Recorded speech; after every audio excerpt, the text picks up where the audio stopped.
देखो नया टॉपिक क्या है, सिंपल पेंडुलम। अब ये सिंपल पेंडुलम बहुत इंपॉर्टेंट है, ठीक है। सिंपल पेंडुलम मेडिकल वालों के लिए तो बहुत ज्यादा इंपॉर्टेंट है और जेई वालों के लिए कुछ क्वेश्चन इसमें आते हैं।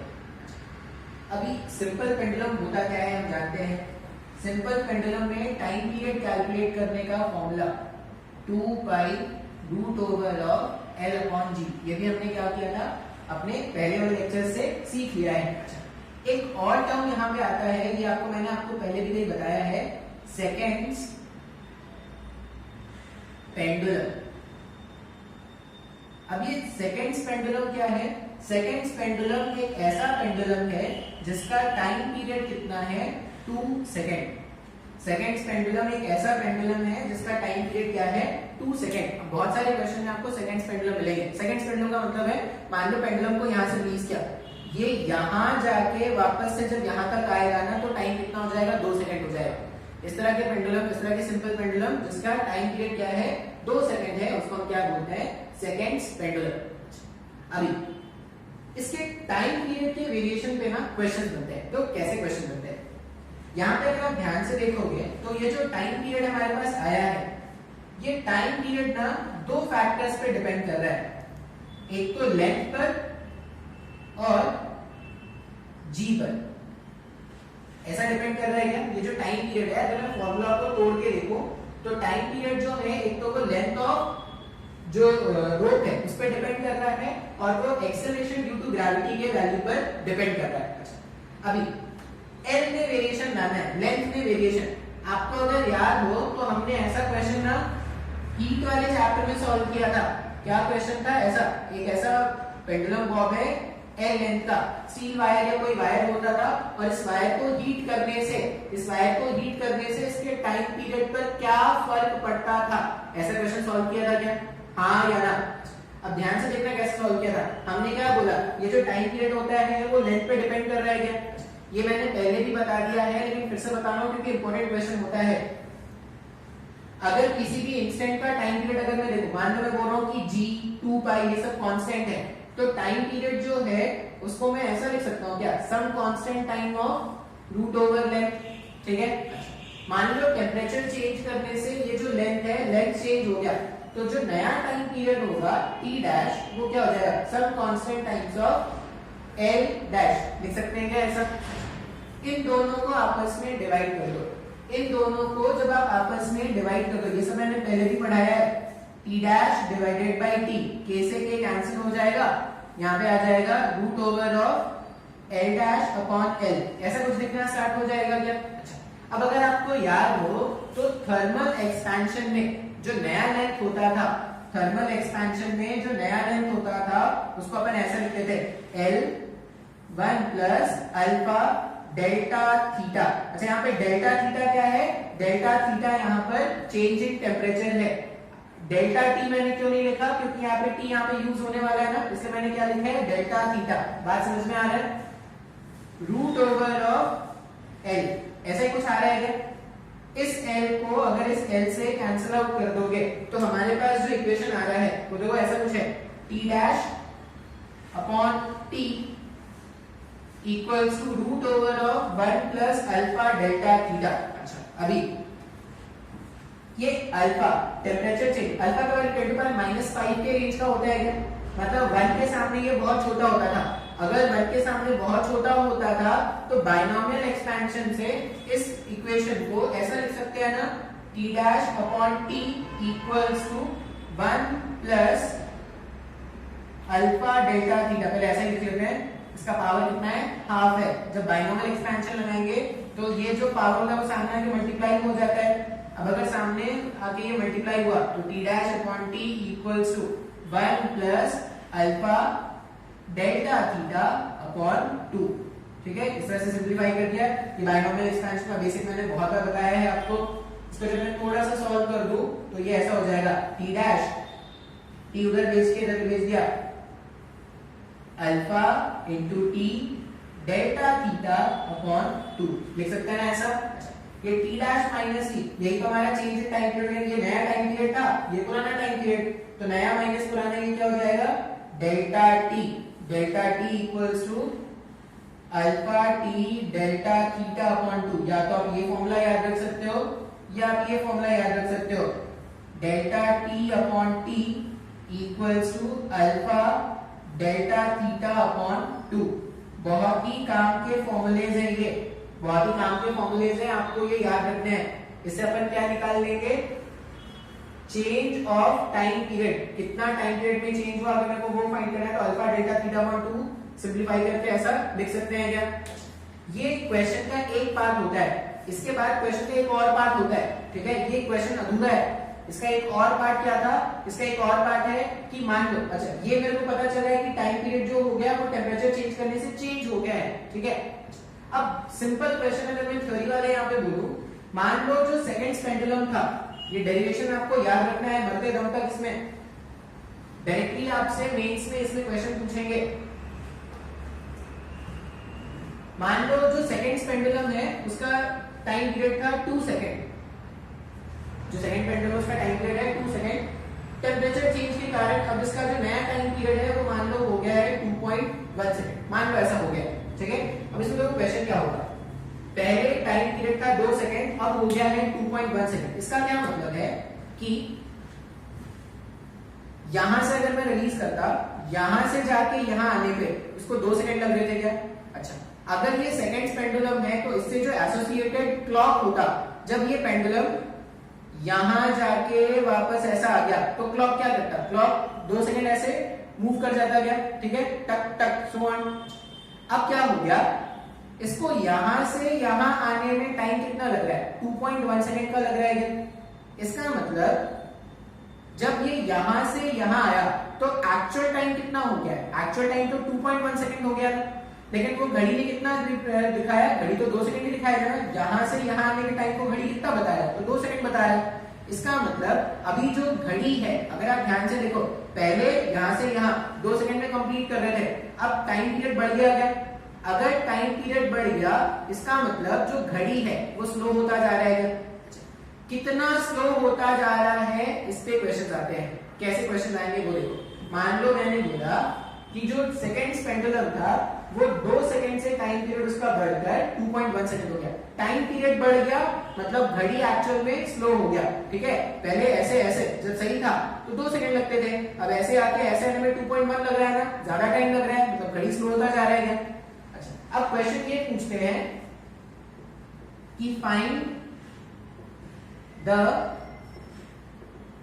Time delay, find the time delay in 10 hours. 10 घंटे में जो टाइम डिले होगा वो बताना है। अब अगर ध्यान से देखोगे तो ये जो पेंडुलम था यहां जाके वापस ऐसा आया, ठीक है, जो नया पेंडुलम है उसका टाइम कितना है 2.1 सेकंड। एक्चुअल टाइम हुआ है 2.1 सेकंड, घड़ी कितना दिखा रहा है 2 सेकंड दिखा रहा है। इसका मतलब हर 2.1 सेकंड के बाद, हर 2.1 सेकंड के बाद जो क्लॉक है वो 0.1 सेकंड पीछे चला गया। क्या टाइम हुआ था 2.1, उसने दिखाया 2, मतलब हर 2.1 सेकंड पर, ऐसा लिख सकते हैं ना, हर 2.1 सेकंड पर जो लैग है, जो लैग है वो 0.1 सेकंड का है। क्या इसका मतलब 1 सेकंड का लैग अपन निकाल सकते हैं ना। 1 सेकंड में जो लैग आएगा वो कितना हो जाएगा 0.1 डिवाइडेड बाय 2.1। 1 सेकंड में इतना लैग हो जाएगा। क्या अगर 1 सेकंड में लैग अपने को मिल गया तो 10 घंटे में पूछे, 20 घंटे में पूछे, 1 दिन में, 100 साल में, जब भी पूछेंगे अपन लैग निकाल सकते हैं। क्या मान लो मेरे को 10 आवर्स का लैग पूछा गया है तो 10 आवर्स का लैग मतलब क्या हो जाएगा, अगर 1 सेकंड का लैग इतना था तो 10 घंटे में कितने सेकंड हो जाएंगे। 10 घंटे में अगर आप देखोगे तो 10 आवर्स इनटू 3600 सेकंड्स। इसको सॉल्व करने पर जो भी आएगा वो अपना आंसर है। क्या हाँ या ना। तो सेकंड पेंडुलम में ये इस तरह के क्वेश्चन बहुत ज्यादा कॉमन है। ये हीट और एसएचएफ के कंसेप्ट को मिला के बनता है, ठीक है। हीट वाले कंसेप्ट से आपको ये निकालना है डेल्टा टी। जैसे मैंने ये बोला ना कि ये चेंज हो गई 2.1 सेकंड हो गया, कितना चेंज हुआ वो कहां से कैलकुलेट करेंगे, यहां से। बात समझ में आ रहा है। एक बार कितना चेंज हो गया ये पता हो गया तो कितना डिले है, कितना डिले था, कितना लैग था, वो कैसे कैलकुलेट करेंगे इससे। अच्छा, अब अगर टेम्परेचर बढ़ाया तो टेम्परेचर बढ़ाया तो डेल्टा टी क्या हो गया, बढ़ गया। मान लो टेम्परेचर कम कर दिया तो टेम्परेचर कम कर दोगे तो डेल्टा टी कम हो जाएगा, इसका मतलब ये डेल्टा टी नेगेटिव होना स्टार्ट हो जाएगा। इसका मतलब क्या हो जाएगा, जो पहले 2 सेकंड था अब मान लो घट के क्या हो गया 1.9 सेकंड। बात समझ में आ रहा है? तो घड़ी यहां से पेंडुलम स्विंग करके यहां पे आया, ठीक है। अभी एक्चुअल टाइम कितना हुआ है, एक्चुअल टाइम तो 1.9 सेकंड हुआ ना, लेकिन घड़ी कितना रिप्रेजेंट कर रहा है, वो 2 सेकंड रिप्रेजेंट कर रहा है क्या, मतलब हर 1.9 सेकंड पर घड़ी जो था वो 0.1 सेकंड एक्सीड करता गया। तो यहाँ पे क्या लिखते हैं 1.9 second exceeded by 0.1 second. 1 second में कितना एक्सीड करेगा ये निकाल सकते हैं। फिर अपन क्या करेंगे 10 घंटे में, 20 घंटे में, दिन में कितना एक्सीड करेगा एंड सो ऑन, ये कैलकुलेशन कर सकते हैं क्या। बात समझ में आ रहा है? ये पहला टाइप का क्वेश्चन है। अब इस टाइप का क्वेश्चन मैंने आपको बता दिया, मैंने आपको इस तरह के क्वेश्चन बहुत सारे कराए थे हीट वाले चैप्टर में, ठीक है। अच्छा, मेडिकल वाले बच्चे क्या कर सकते हैं, सिर्फ ये फॉर्मूला याद रख सकते हैं और ये क्वेश्चन कैसे सॉल्व करते हैं वो कर सकते हैं। वो ये डेरिवेशन उनके कोई काम का नहीं है, लेकिन जो जेई वाले बच्चे हैं वो डेरिवेशंस पे भी ध्यान देंगे, कैसे डिराइव कर रहे हैं। ये जो डेरिवेशंस हैं वो एक्चुअल में क्वेश्चंस के पार्ट है। क्वेश्चन ये एग्जाम में कभी आया हुआ क्वेश्चन है जो मैंने आपको सॉल्व करके यहाँ पे बताया है। क्लियर है क्या? अभी मैंने बात किया लेंथ अगर चेंज होता है तो टाइम पीरियड पे क्या फर्क पड़ा था। हमने अभी क्वेश्चन कैसे क्वेश्चन देखे थे कि लेंथ अगर चेंज हो गया सिंपल पेंडुलम का तो टाइम पीरियड पे क्या फर्क पड़ा। अब क्या करते हैं जी पे चेंज कराते हैं, जी पे वेरिएशन लाते हैं। अच्छा, जी पे वेरिएशन, स्मॉल जी पर जो वेरिएशन है, कुछ वेरिएशंस तो अभी हमने नहीं पढ़ा है, वो ग्रेविटेशन वाले चैप्टर में आएगा, ठीक है। लेकिन कुछ वेरिएशंस मैकेनिक्स लगा के लाए जा सकते हैं, ठीक है। क्वेश्चन से ही स्टार्ट करते हैं। क्वेश्चन तो कैसा है, मान लो एक ऐसा लिफ्ट है, टेढ़ा हो गया है, सीधा मान ले,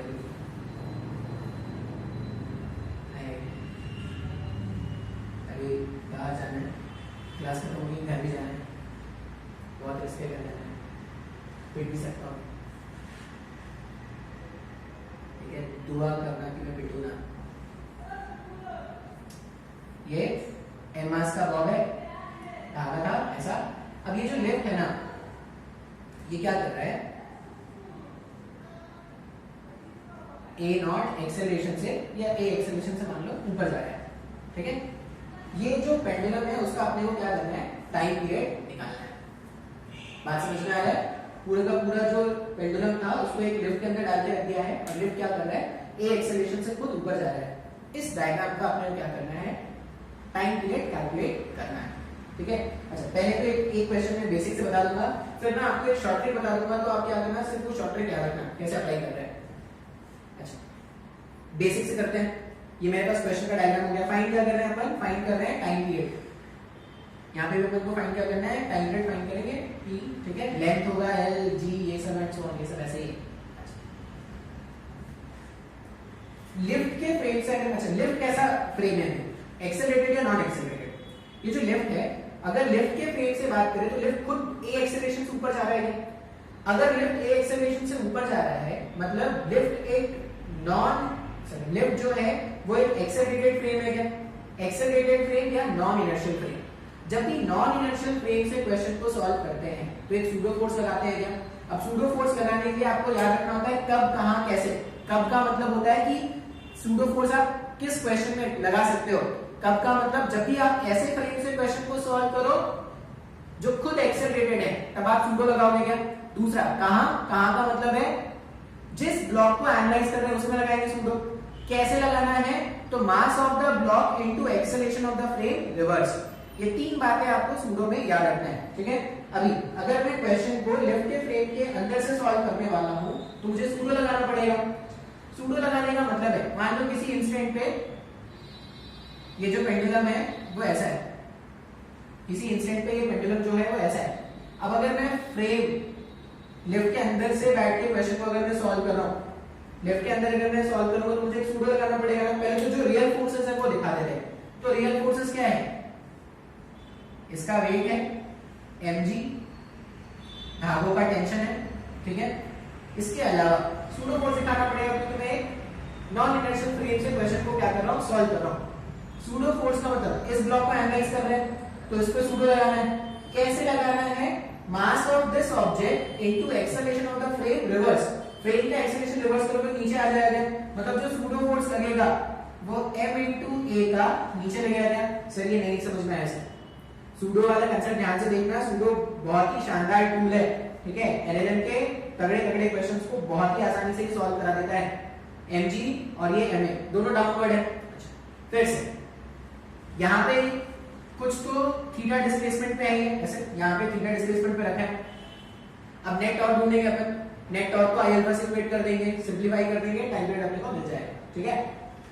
ये टेंशन का कोई टॉर्क बनेगा क्या हिंज के अबाउट? टेंशन का कोई टॉर्क नहीं बनेगा ना, तो हिंज से ही पास हो रहा है। किसका टॉर्क बन सकता है? mg और ma। mg और ma ध्यान से अगर देखोगे तो दोनों के लिए परपेंडिकुलर डिस्टेंस तो यही होगा, पॉइंट ऑफ रोटेशन से परपेंडिकुलर डिस्टेंस अगर यही हुआ, ये डिस्टेंस अगर यहां से यहां l है तो ये क्या हो जाएगा? ये l sin थीटा हुआ है, l sin थीटा। सर नहीं आया समझ में? अगर ये l sin थीटा है तो हिंज के अबाउट इन दोनों का टॉर्क अगर आप लिखोगे ना, तो देखो जो नेट टॉर्क बन रहा है टाउ नेट जो बन रहा है वो क्या बन जाएगा?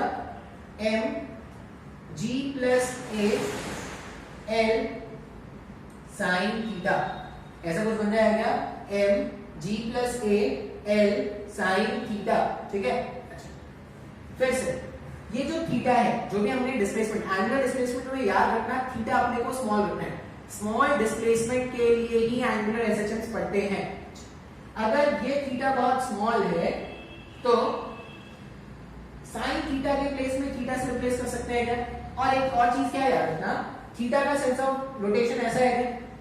और जो टॉर्क बन रहा है, देखो थीटा का सेंस ऑफ रोटेशन क्या है? इस तरह से अपन ने इसको ऐसे डिस्प्लेस कराया था, जो टॉर्क बन रहा है वो इस डायरेक्शन क्या है?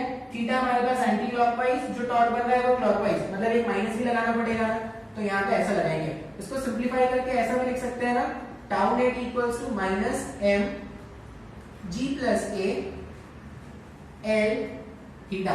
सर नहीं आया समझ में? बात समझ में आ रहा है क्या? सिंपली हमने क्या लिखा? हिंज के अबाउट टॉर्क लिख दिया है। अच्छा, नेट टॉर्क तो आई अल्फा होता है, अगर नेट टॉर्क आई अल्फा होता है तो I into alpha equals to minus m g plus a l theta लिख सकते हैं। आई का मतलब देखो क्या है, ये पॉइंट मास है, पॉइंट मास इसके बाद ऐसे रोटेट कर रहा है, तो पॉइंट मास का मोमेंट ऑफ इनर्शिया क्या होता है? m इनटू परपेंडिकुलर डिस्टेंस का स्क्वायर, परपेंडिकुलर डिस्टेंस l के बराबर है क्या? तो यहाँ पे क्या हो जाएगा? m l square alpha equals to minus m g plus a l theta. ये स्क्वायर को इस l से गायब कर दो, m को इस m से गायब कर दो, अल्फा का वैल्यू आ रहा है minus of g plus a upon l, minus of g plus a upon l into theta. ये अल्फा आ गया है। अगर अल्फा और थीटा में रिलेशन मिल गया तो थीटा के साथ जो लगा हुआ है वही तो ओमेगा स्क्वायर है ना। अगर थीटा के साथ लगा हुआ ओमेगा स्क्वायर है, इसका मतलब इसको देख के अपन टाइम पीरियड क्या बोल सकते हैं? जो हमारे पास टाइम पीरियड बन के आएगा वो ऐसा कुछ आएगा क्या? Time period equals to 2 pi root over of l upon g plus a। ये इस क्वेश्चन का टाइम पीरियड का आंसर है। टाइम पीरियड कितना हो गया? 2 pi root over l g plus a। अब एक्चुअली में जब भी ये सिंपल पेंडुलम वाले क्वेश्चन आए ना, तो आप टाइम पीरियड का ये फॉर्मूला याद रखना, 2 pi root over of l upon g effective, ऐसा याद रखना, ठीक है। जब भी क्वेश्चन में g चेंज होता हो तो ये फॉर्मूला याद रखना, टाइम पीरियड क्या है? 2 pi root over of l upon g effective. अब जो शॉर्ट ट्रिक है ना वो इसी के बेस g इफेक्टिव, मतलब हम कुछ नहीं करेंगे, बस क्वेश्चन में g इफेक्टिव कैलकुलेट करेंगे, आंसर लिखेंगे। हर क्वेश्चन में क्या करना है? g इफेक्टिव कैलकुलेट करो, आंसर लिखो, ठीक है। अब g इफेक्टिव के लिए आपको एक ट्रिक बताता हूं, आई होप ये समझ में आ गया हो। g इफेक्टिव का ट्रिक देखो कैसा है। देखो ये बहुत ज्यादा इंपॉर्टेंट है, ठीक है।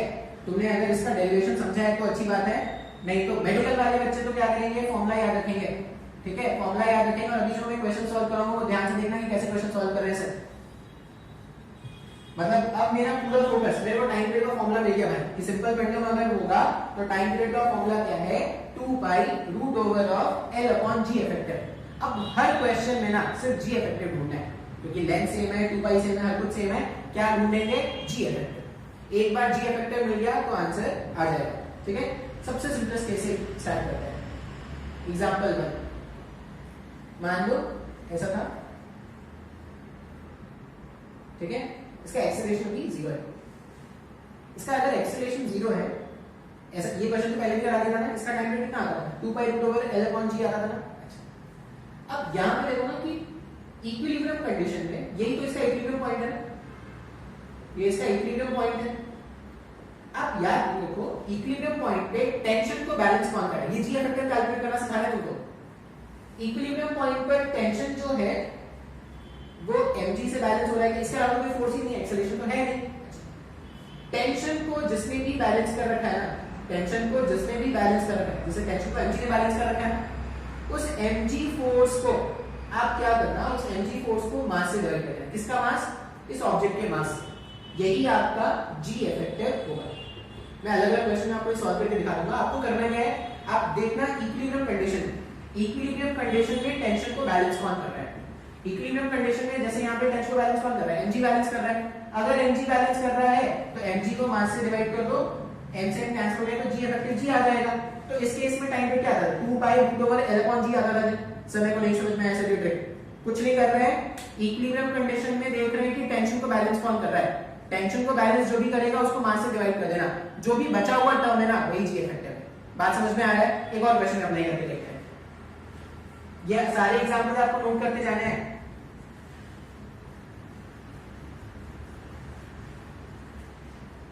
सबसे सिंपलेस्ट केस में वही आंसर आएगा। मान लो एग्जांपल 2, अभी हमने सॉल्व किया था ना, हमने क्या बोला था? ये लिफ्ट है और ये लिफ्ट क्या कर रहा है? ए एक्सेलरेशन से ऊपर जा रहा है। अगर लिफ्ट ए एक्सेलरेशन से ऊपर जा रहा है तो टेंशन को बैलेंस कौन कर रहा है? टेंशन को बैलेंस, अब यहाँ पे एक तो mg भी है और एक ma भी होगा क्या? दोनों मिलकर टेंशन को बैलेंस कर रहे हैं। इक्विलिब्रियम कंडीशन पर आप देखोगे इक्वेशन का, आप क्या लिखोगे? mg प्लस a, इस तरह से लिखोगे ना। अब मेरे को g इफेक्टिव ढूंढना है। हम क्या जानते हैं? टेंशन को बैलेंस करने वाला जो फोर्स है उसको अगर मैं मास से डिवाइड कर दूं तो वही तो मेरा जी इफेक्टिव है ना। देखो यही आंसर आएगा क्या? एक बार जी इफेक्टिव मिल गया तो टाइम पीरियड क्या आता है? टाइम पीरियड होता है 2 pi root over of L upon G plus A। Sir यही तो फॉर्मूला आया ना सर, सॉल्व जब किया था। अभी बस क्या कर रहे हैं? देखेंगे और आंसर बताएंगे, देखेंगे और आंसर बताएंगे। ठीक है, एक और क्वेश्चन आपके लिए मैं डायग्राम बनाऊंगा, आप क्वेश्चन को खुद से सॉल्व करना, खुद से सॉल्व करना। सिर्फ जी इफेक्टिव ढूंढना है। जी इफेक्टिव ढूंढना मतलब वो फोर्स देखो जो टेंशन को बैलेंस करेगा इक्विलिब्रियम कंडीशन पे। मान लो ट्रॉली है ऐसी और ये जो ट्रॉली है ये दूर दूर होते हैं, ऐसे पास पास घूम जाएगा ट्रॉली। ये ए एक्सेलरेशन से इधर है और ये सिंपल पेंडुलम L लेंथ का है, ऐसा बांध के रखा है। इस डायग्राम में टाइम पीरियड निकालना है। फिर से अपने को क्या ढूंढना है? Equilibrium point. अभी इक्विलिब्रियम पॉइंट किधर आएगा? जहां पे फोर्सेस बैलेंस होंगे ना। ध्यान से अगर देखोगे तो इसके अंदर जब मैं बैठ के क्वेश्चन को सॉल्व करूंगा तो क्या हो जाएगा? टेंशन इधर है, ये इधर है, ये धागा पीछे भाग जाएगा। क्यों पीछे भाग रहा है? जो फोर्स डेवलप हो रहा है सूडो फोर्स, उसको उधर ले जाने की कोशिश करेगा। तो इक्विलिब्रियम कंडीशन पे डायग्राम ऐसा है। तो ये मेरे पास इक्विलिब्रियम पोजीशन, यही तो होता है ना इक्विलिब्रियम पोजीशन। क्या क्या फोर्सेस है इक्विलिब्रियम पोजीशन पर? इधर टेंशन, इस डायरेक्शन में mg, और अगर पूरा का पूरा सिस्टम उधर एक्सीलरेट कर रहा था तो सूडो फोर्स कितना लगता? m into a लगता ना। अच्छा, अभी टेंशन को बैलेंस कौन करेगा? ये दोनों का जो रिजल्टेंट होता वही तो टेंशन को बैलेंस करता है। अच्छा, और ये दोनों 90 डिग्री पे है। अगर ये दोनों 90 डिग्री पे हैं तो ऐसा लिख सकते हैं क्या? ध्यान से देखना, तो टेंशन इक्वल्स टू, टेंशन इन दोनों के रिजल्टेंट के बराबर होना चाहिए। तो इन दोनों का रिजल्टेंट क्या हो जाएगा? Root over of m square g square plus m square a square. Sir ये नहीं समझ में आया। अगर ये नहीं समझ में आया तो वेक्टर्स ध्यान से पढ़ो, जैसे वेक्टर्स में सिखाया था। ma और mg का जो रिजल्टेंट है वही तो टेंशन को बैलेंस कर रहा होगा ना। इस केस को अगर थोड़ा सिंपलीफाई करके लिखोगे तो टेंशन को क्या लिख सकते हैं? m स्क्वायर दोनों से बाहर निकाल दो, root over of g square plus a square. ऐसा कुछ आ गया क्या हमारे पास टेंशन का वैल्यू? अगर ऐसा एक बार टेंशन मिल गया तो जी इफेक्टिव जानते हैं, जी इफेक्टिव जो भी टेंशन को बैलेंस कर रहा है उसको m से डिवाइड कर दो, g square plus A square divided by m, m से l cancel out, g effective अगर आ गया तो टाइम पीरियड क्या हो जाएगा 2 pi root over of l upon G square plus A square. अभी ये जो सिंपल पेंडुलम वाले क्वेश्चंस है ना, इसमें तुमको बहुत सारे क्वेश्चंस फ्लूइड वाले भी मिल सकते हैं, मतलब क्वेश्चन में फ्लूइड मिले होंगे, इलेक्ट्रोस्टैटिक्स मिला के क्वेश्चन बने होंगे, तो वो सारे क्वेश्चन जो अभी आएंगे उनको आप छोड़ देना, एक बार फ्लूइड्स आपको पढ़ा लूं तब आप क्या कर सकते हो, ऐसे क्वेश्चन सॉल्व कर सकते हो। आई होप कि आपको समझ में आया हो, ठीक है। सिंपल पेंडुलम मेडिकल के लिए तो ऐसा समझ लो, मेडिकल के लिए बहुत ज्यादा इंपॉर्टेंट टॉपिक है, बहुत सारे क्वेश्चन आते हैं मेडिकल वाले बच्चे। क्या याद रखना है, टाइम पीरियड, टाइम पीरियड का वेरिएशन दो तरह से हो सकता है, या तो आप लेंथ में वेरिएशन लाओ, लेंथ में वेरिएशन कैसे लाएंगे, लेंथ में वेरिएशन लाने के लिए टेम्परेचर चेंज करेंगे, टेम्परेचर चेंज करोगे तो लेंथ में वेरिएशन आएगा। और अगर आप जी में वेरिएशन लाना चाहते हो तो देखो जी में वेरिएशन दो तरह से आ सकता है, एक आएगा ग्रेविटेशन वाले चैप्टर में, ग्रेविटेशन वाले चैप्टर में जब अपन अर्थ के सरफेस से ऊपर चले जाएंगे, अर्थ के सरफेस में डेप्थ में नीचे चले जाएंगे, लैटिट्यूड में मूव करना स्टार्ट करेंगे, तब एक जी में वेरिएशन आएगा, उसके क्वेश्चन बन सकते हैं, वो अभी नहीं आप जानते होंगे, छोड़ दो अभी। और जी में वेरिएशन कब आ सकता है, इस तरह के अगर अरेंजमेंट हो तब भी जी में वेरिएशन आ सकता है। इस तरह के क्वेश्चन में क्या करना है, सिर्फ ये कोई भी क्वेश्चन आ जाए आपको क्या करना है, जी इफेक्टिव ढूंढना है, जी इफेक्टिव ढूंढ लो, एक बार जी इफेक्टिव मिल गया तो वहां से आपको टाइम पीरियड मिल जाएगा। समझ में आया? तो ये मेरे पास सिंपल पेंडुलम है और बहुत इंपॉर्टेंट लेक्चर है, बहुत क्वेश्चन आएंगे इसमें से, ठीक है। सिंपल पेंडुलम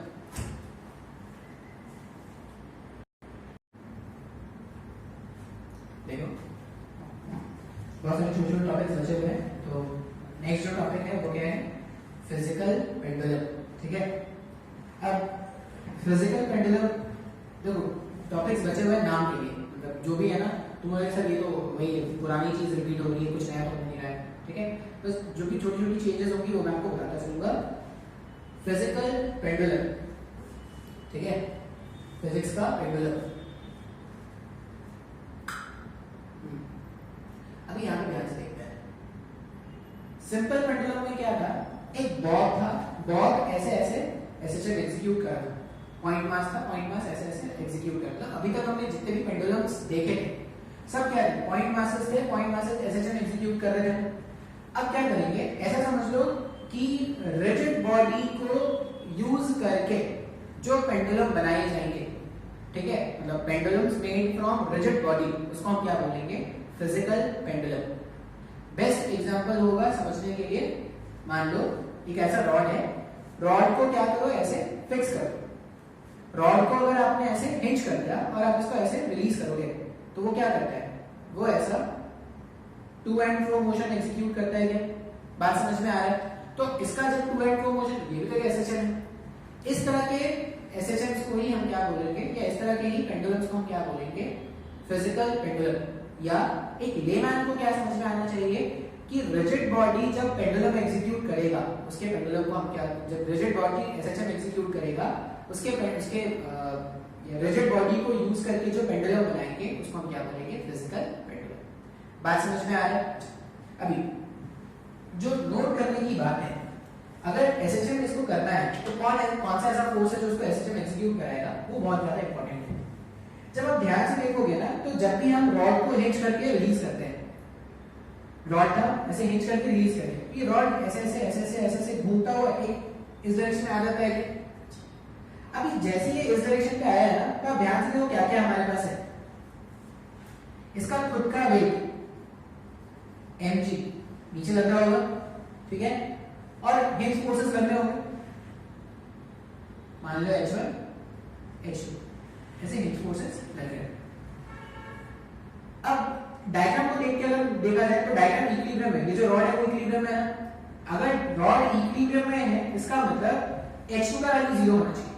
अगर ये रॉड इक्विलिब्रियम में है तो साफ साफ डायग्राम से ये दिख रहा है कि h2 का वैल्यू क्या होना चाहिए, 0, और जो h1 है हिंज फोर्स का जो वर्टिकल कंपोनेंट है वो mg से बैलेंस हो रहा है, साफ साफ दिख रहा है। एक तो यहाँ पे नेट फोर्स भी हमारे पास क्या हो गया, 0 हो गया, और नेट टॉर्क अगर आप हिंज के अबाउट देखोगे ना तो कोई भी ऐसा फोर्स नहीं है जो टॉर्क क्रिएट करे। H1 और H2 तो हिंज से ही पास हो रहे हैं, इनका टॉर्क जीरो। और mg का भी लाइन ऑफ एक्शन अगर आप देखोगे तो हिंज से पास हो रहा है, मतलब हिंज के अबाउट जो नेट टॉर्क बन रहा है, हिंज के अबाउट जो नेट टॉर्क बन रहा है वो जीरो है, मतलब ना ही नेट फोर्स है ना ही नेट टॉर्क है। तो नेट फोर्स भी नहीं है, नेट टॉर्क भी नहीं है, इसका मतलब क्या होगा, कोई इक्विलिब्रियम, कोई एसेशन करने का कोई फोर्स ही नहीं जनरेट हो पा रहा है। लेकिन जैसे ही आप इस रॉड को मान लो इस डायरेक्शन में ऐसे अलाइन करके रिलीज करते हो, अब जैसे इसको इधर अलाइन करके रिलीज करोगे ना, देखो अभी भी ये कहीं भाग तो नहीं रहा है, रॉड कहीं भाग नहीं रहा, ना ये इधर भाग रहा है इधर भाग रहा है, ठीक है, इस डायरेक्शन में नहीं भाग रहा है। इसका मतलब क्या होगा, वर्टिकल डायरेक्शन में फोर्सेस क्या होंगे, अभी भी इसको बैलेंस आउट करेंगे, जिसमें अगर बना दूं डायग्राम, ये mg इस तरफ है, ठीक है, mg इस तरफ, फिर से h1 इधर दिखाएंगे, h2 इधर दिखाएंगे, ठीक है। अभी h1 ने mg को बैलेंस करके रखा होगा, h1 ने mg को बैलेंस करके रखा होगा, लेकिन h2 जो है वो इसके सेंटर ऑफ मास को आगे मूव करा रहा है, फॉरवर्ड डायरेक्शन मूव करा रहा है। तो y डायरेक्शन में इक्विलिब्रियम है, x डायरेक्शन में, x डायरेक्शन में जो फोर्स है h2 वो उसको क्या कर रहा है, उसके सेंटर ऑफ मास को आगे लेके जा रहा है, ठीक है। और अगर आप ध्यान से देखोगे टॉर्क, अगर मैं टॉर्क के बारे में बात करूं ना, तो फिर से h1 और h2 के टॉर्क तो नहीं बनेंगे, लेकिन अब ये जो mg है, अब ये जो mg है वो हिंज के अबाउट इसको रोटेट करना स्टार्ट करेगा। अगर ये हिंज के अबाउट रोटेट करना स्टार्ट करेगा, इसका मतलब फिर से ये पेंडुलम की तरह हो सकता है। यहां जब आप इसको रिलीज करोगे तो mg का टॉर्क उसको ऐसा मूव करा है, फिर जब ये यहां मिलता है तो mg का टॉर्क को यहां मूव कराएगा, एंड सो ऑन, इस तरह से ये चलता रहेगा। अब नोटिस करने वाली बात क्या है, जब ये इक्विलिब्रियम में था, जब ये रॉड इक्विलिब्रियम में था, उस टाइम पर सेंटर ऑफ मास, डायग्राम का सेंटर ऑफ मास, रॉड का सेंटर ऑफ मास और हिंज एक ही डायरेक्शन में अलाइन करें, साथ साथ देखो, जब ये इक्विलिब्रियम पे है तो इसका सेंटर ऑफ मास और ये हिंज एक डायरेक्शन में या एक ही लाइन में अलाइन है ना, तो इस लाइन पे कोई नेट फोर्स, कोई नेट टॉर्क जनरेट नहीं हो रहा है, इससे कोई एब्रेसेशन नहीं है। अब जैसे ही दोनों का अलाइनमेंट चेंज होता है, ये जहां पे ये यहां पे, तो टॉर्क जनरेट होना स्टार्ट हो जाएगा, वो टॉर्क इसका एसेशन एग्जीक्यूट करना स्टार्ट कर देगा। नेक्स्ट स्टेप में आपको मैं क्या बताना चाह रहा हूं कि जब भी ऑब्जेक्ट का सेंटर ऑफ मास और हिंज एक ही लाइन में अलाइन है, तब वहां पर कोई एसेशन नहीं होने वाला। बात समझ में आ रहा है, ठीक है, मतलब वो इक्विलिब्रियम कंडीशन है, वहां पे कोई भी नेट टॉर्क जनरेट नहीं हो रहा है। जैसे इस वाले डायग्राम में आप एक रिजिड बॉडी ले लो और रिजिड बॉडी को कुछ पॉइंट पर रिलीज करके छोड़ दो, आप देखना एक ऐसा टाइम आएगा जब वो क्या करेगा, रिजिड बॉडी ऐसे अलाइन हो जाएगा such that centre of mass और हिंज एक लाइन में आने स्टार्ट हो जाए, ठीक है। अब जैसे आप इसको डिस्प्लेस करोगे, मान लो इसके सेंटर ऑफ मास को डिस्प्लेस करके यहां पे लाए, अब क्या हो जाएगा, अगर ये सेंटर ऑफ मास यहां पे आ गया तो हिंज को टॉर्क बनना स्टार्ट होगा ना, वो टॉर्क क्या करेगा, इसको ऐसे ऐसे एसेशन एग्जीक्यूट करना स्टार्ट करेगा। तो टाइम पीरियड कैलकुलेट करना कोई बहुत बड़ा बात नहीं है, कोई बहुत मुश्किल काम नहीं होगा। ये समझ में आना चाहिए कि अगर एक रिजिड बॉडी इक्विलिब्रियम में है, ठीक है, तो उस टाइम पर सेंटर ऑफ मास और हिंज एक लाइन में अलाइन होंगे। बात समझ में आ रहा है? टाइम पीरियड कैलकुलेशन करना एक इसमें आसान प्रॉब्लम देख लेते हैं, फिर इसी में क्या करेंगे, 2-3 क्वेश्चन और होंगे जो थोड़े मिला के मैकेनिक्स मिला के क्वेश्चन बनाएंगे, वो सॉल्व कर लेते हैं। इतना कोई मुश्किल नहीं है, अगर आपको बेसिक सिंपल पेंडुलम समझ में आया है तो आपको ये जो फिजिकल पेंडुलम होगा इसमें भी कोई प्रॉब्लम नहीं होने वाला, ठीक है। इस वाले डायग्राम में अपन क्या कर लेते हैं, सॉल्व करके देख लेते हैं। टाइम पीरियड कैलकुलेट करना है, मतलब नेट टॉर्क देखना है, नेट टॉर्क को आई पर इक्वेट करेंगे एंड सो ऑन, ठीक है। अगर ये रॉड है तो ये डिस्टेंस हिंज से सेंटर ऑफ मास का डिस्टेंस L/2 है। हमने क्या किया है, इसको स्लाइड डिस्प्लेसमेंट दिया है थीटा का, हमने इसको स्लाइड डिस्प्लेसमेंट दिया थीटा का। अच्छा, थीटा का सेंस ऑफ रोटेशन क्या है, इस तरह से ऐसे एंटी क्लॉकवाइज। mg का टॉर्क बनेगा क्या वापस से। अब mg का टॉर्क लिखने के लिए, अगर तुमको mg का टॉर्क लिखना है तो ये परपेंडिकुलर डिस्टेंस फाइंड करना पड़ेगा। ध्यान से देखना डायग्राम, ये अगर मेरे को mg का टॉर्क लिखना है तो परपेंडिकुलर डिस्टेंस फाइंड करना पड़ेगा। अब परपेंडिकुलर डिस्टेंस कैसे फाइंड करेंगे, यहां से यहां, ये इसका सेंटर ऑफ मास है, मतलब ये जो दूरी है वो L/2 है। डायग्राम अगर बनाऊं तो मुझे ये डिस्टेंस फाइंड करना है, ठीक है। इसका सेंटर ऑफ मास यहां पे था, मूव करके यहां पे चला गया, ऐसा कुछ हुआ है कि डायग्राम में ये डिस्टेंस L/2 है और मुझे पता है ये जो एंगल है वो थीटा है। अगर ये 90 डिग्री है तो यहां से यहां का जो लेंथ है वो L/2 sin थीटा होगा क्या, और टॉर्क लिखने के लिए परपेंडिकुलर डिस्टेंस जो चाहिए वो तो L/2 sin थीटा के बराबर आना चाहिए।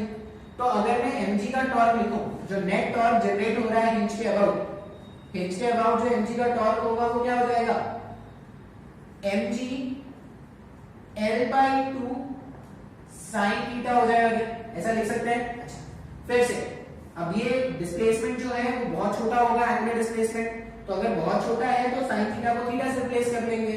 तो यहां पे अपन क्या लिखेंगे, टॉर्क अबाउट हिंज, हिंज के अबाउट जो टॉर्क है वो, अच्छा माइनस क्यों आएगा, क्योंकि ध्यान से देखो डायग्राम में थीटा का सेंस और टॉर्क जो जनरेट हो रहा है उसका सेंस दोनों जस्ट ऑपोजिट डायरेक्शन में है क्या, इसलिए मैंने क्या कर दिया, टॉर्क अबाउट हिंज में minus mg L/2 into theta लिख दिया। अब टॉर्क जो होता है उसको हम क्या करते हैं, I अल्फा से इक्वेट करते हैं, mg L/2 into थीटा लिख सकते हैं क्या ऐसा, I into alpha equals to minus mg L/2 into theta. I hinge जब अपने ऐसे, हिंज जब अपने एज के बाद घूमता है तो उसका जो मोमेंट ऑफ इनर्शिया होता है ml²/3 होता है क्या, पढ़ाया ना मैंने ये, तो यहाँ पे क्या लिख सकते हैं, I को रिप्लेस कर सकते हैं ml²/3 into alpha equals to minus mg L/2 into theta. अब देखो क्या क्या कैंसिल हो रहा है, m से m गायब, स्क्वायर से l गायब, बचे हुए टर्म्स को अरेंज करके लिख देते हैं, ठीक है। अच्छा ये डायग्राम हटा दे रहा हूं, डायग्राम मेरे काम का नहीं है, डायग्राम को नोट कर लेना।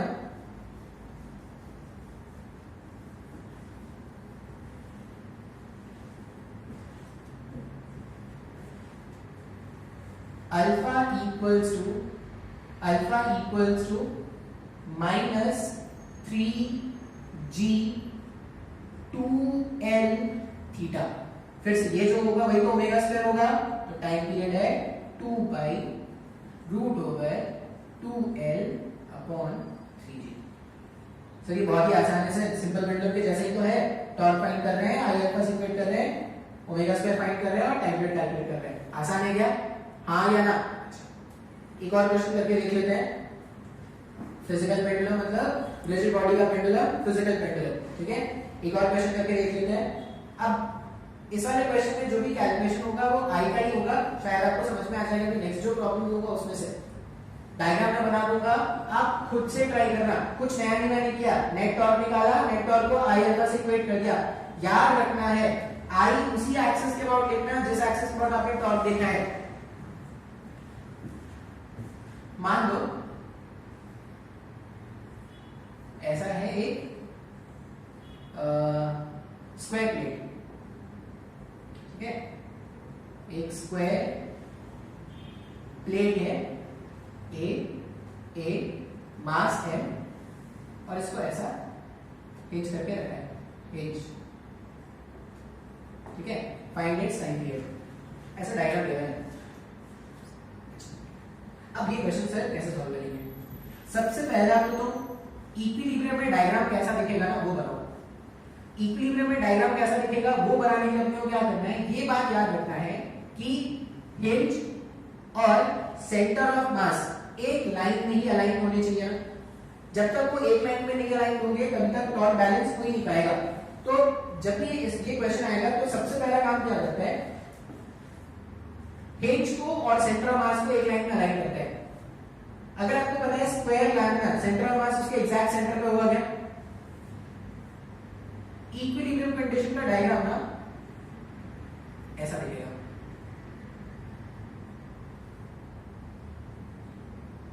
इक्विलिब्रियम कंडीशन पे यहां पे हमने हिंज किया था ना इसको ऐसा, ठीक है, यहां पे हिंज किया है, centre of mass exactly centre पे होता है, ये centre of mass. Equilibrium condition का डायग्राम ना ये है। सर नहीं आया समझ में, ये डायग्राम बात समझ में आया क्या? अच्छा, फिर अगर ये इसका सेंटर ऑफ मास है, अगर ये इसका सेंटर ऑफ मास है, स्लाइड डिस्प्लेसमेंट करते हैं, मान लो सेंटर ऑफ मास को डिस्प्लेस करके यहां पे, अगर सेंटर ऑफ मास यहां से यहां चला गया है, सी डैश मान लो, सेंटर ऑफ मास नया जो सेंटर ऑफ मास है वो सी डैश हो गया। अब अपने को फिर से क्या करना है, नेट टॉर्क कैलकुलेट, पहले कैलकुलेट करना पड़ेगा हिंज के अबाउट। तो जो भी टॉर्क बनेगा वो तो सिर्फ mg फोर्स का बनेगा। देखो कैसे लिखेंगे, ध्यान से देखना कैसे सॉल्व कर रहे हैं। ये mg, ये अगर ये पूरा a है हमारे पास, तो यहां से यहां ये पूरा डायगोनल हो गया ना, और ये डायगोनल का आधा है।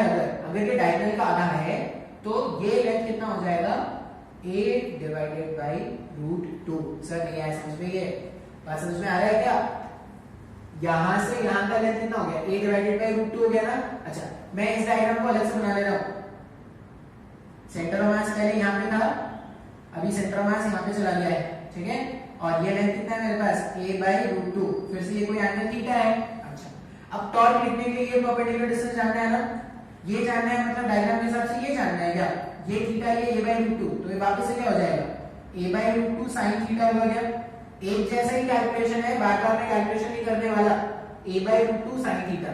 तो अगर मैं mg का टॉर्क लिखूं ना हिंज के अबाउट, तो देखो ऐसा होगा, टॉर्क अबाउट हिंज। अगर मैं हिंज के अबाउट mg का टॉर्क लिखूं तो क्या हो जाएगा, mg into perpendicular distance a by √2 sin theta लिख सकते हैं। नेक्स्ट स्टेप में sin थीटा को थीटा से रिप्लेस करेंगे और माइनस लगा देंगे, ठीक है। तो नेक्स्ट स्टेप देखो कैसा होगा।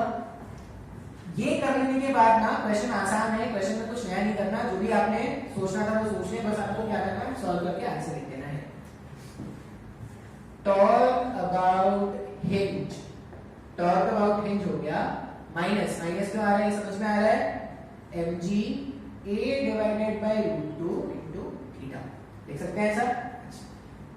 अभी टॉर्क को आई अल्फा से इक्वेट करो, I alpha minus mg a divided by √2 times of theta. Torque को क्या किया, आई अल्फा से इक्वेट किया, minus mg a by √2 theta. अब ये आई लिखना है, आई किसके अबाउट लिखना है, आई हिंज के अबाउट लिखना है ना, क्योंकि टॉर्क हिंज के अबाउट देखा है, हिंज के अबाउट अपने को टॉर्क देखना है, ध्यान से आई देखना है, ध्यान से देखते हैं। इसके अबाउट ऐसा आई कैलकुलेट करना तो सिखाया था अलग से। अभी अगर ये एक्सिस के अबाउट मेरे को मोमेंट ऑफ इनर्शिया पता चल जाए, ये एक्सिस के अबाउट मोमेंट ऑफ इनर्शिया पता चल जाए, दोनों परपेंडिकुलर एक्सिस थ्योरम से इसके अबाउट निकाल सकते हैं क्या, निकाल सकते हैं। एक h के अबाउट ml² 3 होता है क्या।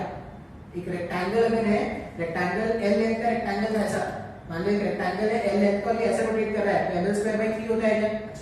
स्क्वायर को रेक्टेंगल मान सकते हैं जिसका लेंथ कितना है 1, तो इस एक्सिस के अबाउट अगर मैं कैलकुलेट करता तो ma² 3, उसी तरह इस एक्सिस के अबाउट कैलकुलेट करेंगे तो ma² 3, परपेंडिकुलर एक्सिस थ्योरम से इसके अबाउट 2ma² 3 हो जाएगा क्या।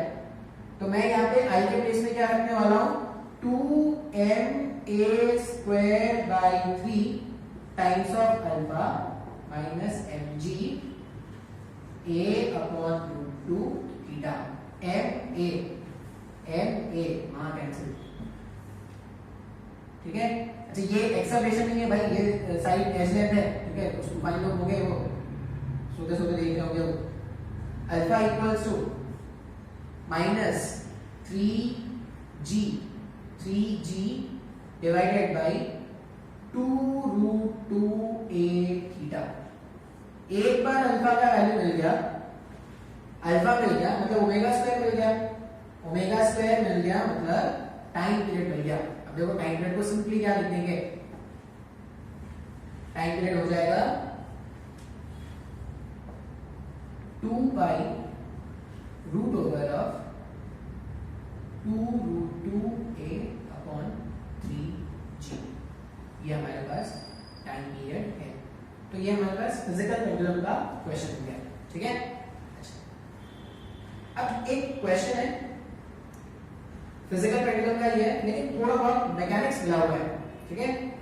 फिजिकल पेंडुलम है, थोड़ा बहुत मैकेनिक्स मिला हुआ है, आपको इसका सॉल्यूशन खुद से सॉल्व करना है, ठीक है।